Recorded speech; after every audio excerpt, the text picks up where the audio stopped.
there a feature maybe in Madden that you're most excited to see people play around with? Maybe one that you think the average Madden player will be really excited to see in the game? Yeah. Put you on the spot. Oh, it's okay. I just had to think about it for a second because there's a lot of features this year that I really love.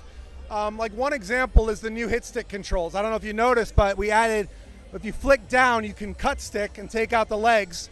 And if you flick up, you can do the hit stick. So it's made hit stick challenging again. You can't just tap X to hit stick anymore. And I really love the skill involved because we don't do heat seeking on the hit stick. You have to actually physically line it up as a user. And I really love that feature. Another one you might not have seen is as a linebacker, you can flick the hit stick for an oncoming blocker and blow up the blocker. Just kind of knock him out of the way. And you've never been able to do that before. You only have to get sucked in and shed. Another thing I really like is we don't suction you in from D6 anymore, which is the reverse angle. So if you're a defender chasing from behind and you hit the X button, it's not going to work because you're behind him and he's moving forward. So now you actually have to physically collide with him, so there's no more suction tackling in the game this year. One of the other things I noticed when usering on defense, especially in the zone coverage, there are indicators as to who's running into the zone, who's running out of the zone. What was the thinking behind implementing that in the game?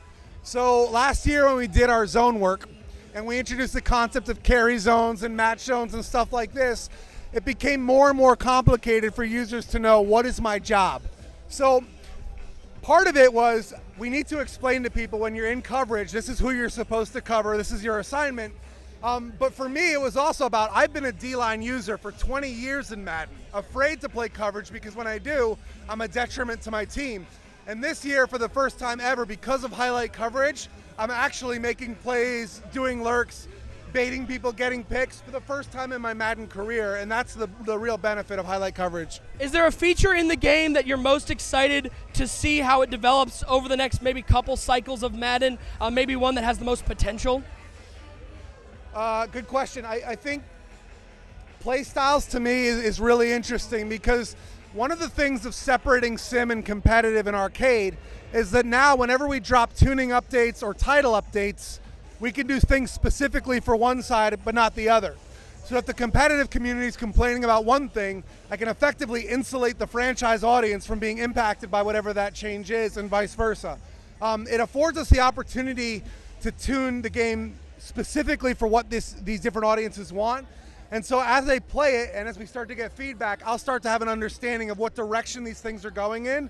And to me, that's the most interesting thing for like 2 to 3 years out. All right, last question. We've heard a lot about these new simulation settings, competitive simulation. What can you tell us about that, how that may affect the gameplay? Here's a great example. Well, last year, a lot of franchise and sim players said, backups are just as effective as starting quarterbacks. Like third stringers will come in the game and throw 16 for 18 for 292. And so we started looking at it, and really what it was is the bottom end of accuracy. If you start tuning it down, you start getting a lot of random rolls that you're going to throw inaccurate, even if it's an open read. And so from a lot of our perspectives, that isn't fun for users. But you realize if you're playing sim, that's what you want. If your third stringer's in, you should have to overcome adversity, have errant throws. And so because we've been able to section off simulation, we're able to drop the low end of quarterback accuracy and give you guys exactly what you want, again, without impacting competitive or arcade. Well, we appreciate you sitting down with us. We actually got a little gift for you. We know how supportive you've been of the NBL and the franchise mode. So a little NBL custom controller. Thanks again. Having so much fun out here at EA Play. Again, head over to our Twitter at Bomber League and on our YouTube channel. Give us a follow, and we'll be bringing you more great interviews from EA Play out here in sunny LA. Thanks again, Rex. Really appreciate it. Bye, guys.